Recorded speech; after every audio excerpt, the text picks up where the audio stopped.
Então, nas últimas semanas, a gente estava passando por uma valorização, né, do índice do dólar americano. O índice do dólar americano estava fazendo esse fluxo absurdo aqui de alta, quebrando as estruturas e seguindo firme nisso, né? Só que o que é que acontece? A gente teve uma movimentação no mercado dessa alta aqui, que foi praticamente uma captura de liquidez. O mercado, ele falhou em romper essa estrutura.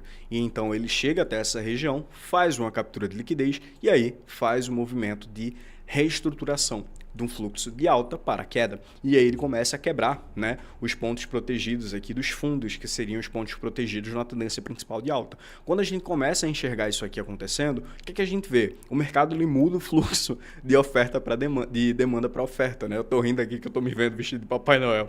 Enfim, o mercado ele muda o fluxo de demanda para oferta. E aí ele começa a respeitar mais as regiões de oferta do que as regiões de demanda. E a gente vê isso, ó, inclusive com esse fluxo antecipado lá na comunidade, né? O mercado começa a quebrar as estruturas, volta a retestar regiões de supply, que são as regiões de oferta, e voltam a fazer a continuação. A última região de supply antecipada, antes da grande queda de DXY que eu tinha mandado para o pessoal lá na comunidade, foi justamente esse gap que a gente tem aqui, ó, que era uma ineficiência de preço. Então o mercado ele faz um movimento de impulsão, e aqui ele já tinha mudado um pouco do fluxo, né? Perceba, a gente tinha uma região macro de demanda aqui para o índice do dólar americano. E o mercado chega a fazer a renegociação dentro dessa região e começa a inverter o fluxo, retestando algumas regiões de demanda mais recentes e aí começa a fazer movimentação de quebra de estrutura, seguindo o fluxo de alta. Só que aqui ele chega na nossa região de ineficiência, essa região de supply. O que é que acontece? O preço chega, retesta milimetricamente a nossa região de supply para fechar esse gap e aí a gente tem o preço desabando aqui, tá? E aí a gente tem uma mudança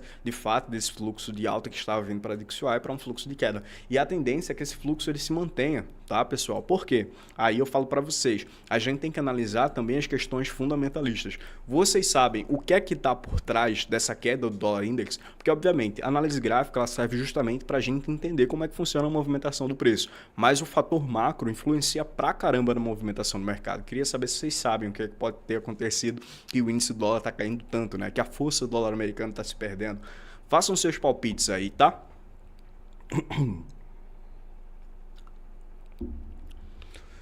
Muito top. Boa noite, Alexandre. E aí, irmão, como é que tá? Quanto tempo, velho? Como é que você tá?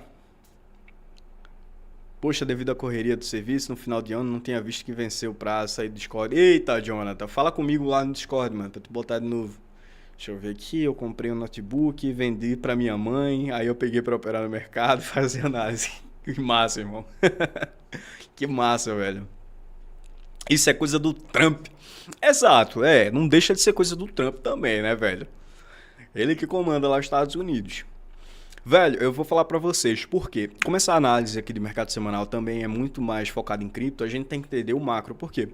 Quando a gente faz análise de criptomoeda, análise gráfica apenas não basta. A gente tem que entender o macro para saber a movimentação geral dos preços dos ativos, né? Então, assim, quando eu pergunto para vocês do que vocês imaginam, o que é que está levando essa desvalorização do índice do dólar americano, a gente tem que olhar para dois dados principais, que são os dados de inflação e os dados de taxa de juros. Outro dado principal é o fator externo, que a gente está vendo acontecendo, né? A gente está vendo toda aquela questão dos Estados Unidos contra a Venezuela, o Maduro pedindo asilo e o Trump dizendo que não vai dar, que ele é líder do tráfico lá, e enfim.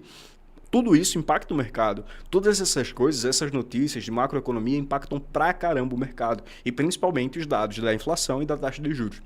O que é a inflação?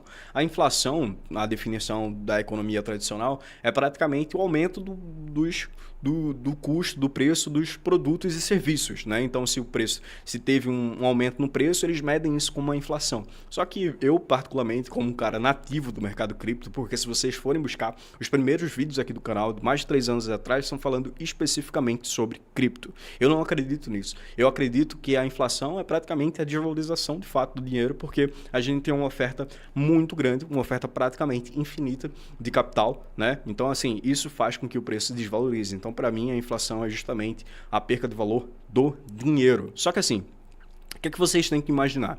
A inflação, ela é essa ferramenta.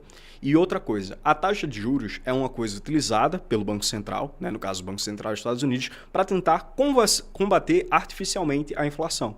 E o que é que eles fazem? Ele aumenta o valor do dólar com base numa taxa de juros sobre aquele ativo. O que é isso? É uma taxa de cobrança sobre a renda que você vai ganhar sobre aquele ativo. Então, por exemplo, a gente passou por um momento que nos Estados Unidos a gente estava com a taxa de juros praticamente 5%. Isso é muito alto, tá? No Brasil a gente estava 13, 14. A taxa de juros só faz subir, só faz se manter alta aqui no Brasil. O que é que acontece? Quando a taxa de juros está alta, é um valor maior que você recebe por estar investindo em renda fixa. Por exemplo, brasileira, né? Se você colocar em título brasileiro para render, ele vai render, por exemplo, 14% ao ano. E você vai ter isso com base em dividendos. A mesma coisa funciona lá nos Estados Unidos. Quando a gente tem uma taxa de juros em 5%, isso aí já significa um incentivo muito maior para o mercado comprar dólar. Por quê? Porque são 5% de valorização em dólares, meus amigos. Então, quanto maior a taxa de juros americana, maior a força do dólar. Porque o valor que as pessoas vão estar ganhando por investir em dólar vale muito mais a pena do que eles estarem investindo em ativos de risco, por exemplo. Então, por isso, quando a gente tem um aumento na taxa de juros americana, a tendência é que o dinheiro ele passe da renda variável para a renda fixa. Entenderam isso? A mesma coisa funciona ao contrário, que é o que a gente está passando agora, nesse momento de macroeconomia. O que é que está acontecendo? A gente está tendo uma diminuição na taxa de juros americana. Ou seja, esse valorzinho que eu falei que os Estados Unidos paga para você investir em dólar, ele está sendo diminuído, né? Ele está sendo diminuído. Se vocês forem ver aqui, ó, se a gente entrar, ó, Forex Factor, se a gente for ver o último dado aqui do FOMC, tá? Cadê? FOMC. A gente teve uma diminuição. A taxa de juros anterior, ela estava em 4% já. E aí a gente já teve mais um corte. Isso aqui era a expectativa de corte e aqui foi o corte acontecendo. A gente está tendo os cortes de 0,25, 0,25, 0,25. O que é que isso significa? A gente está tendo cortes na taxa de juros americana. E da mesma forma, quando a gente tem um aumento na taxa de juros, a tendência é que a gente tenha uma valorização do dólar. Quando a gente tem cortes na taxa de juros, a tendência é que a gente tenha uma desvalorização do dólar e uma valorização dos ativos de risco. Entenderam? Então é praticamente isso que está acontecendo agora no mercado. A gente está tendo cortes na taxa de juros americana que está levando, consequentemente, a uma desvalorização do dólar americano, inclusive uma possível valorização dos índices americanos, ok? Então é praticamente esse contexto fundamentalista que está por trás. E aí quando eu falei para vocês do contexto externo também, a questão da guerra, o que é que isso significa? Isso significa mais valorização para alguns ativos que são considerados ativos mais sólidos, como por exemplo o ouro, e por isso que a gente está vendo uma constante valorização de XAUSD. Entenderam? Que foi uns 5 minutinhos só sobre macro para vocês. Entenderam? Ficou claro a explicação, não?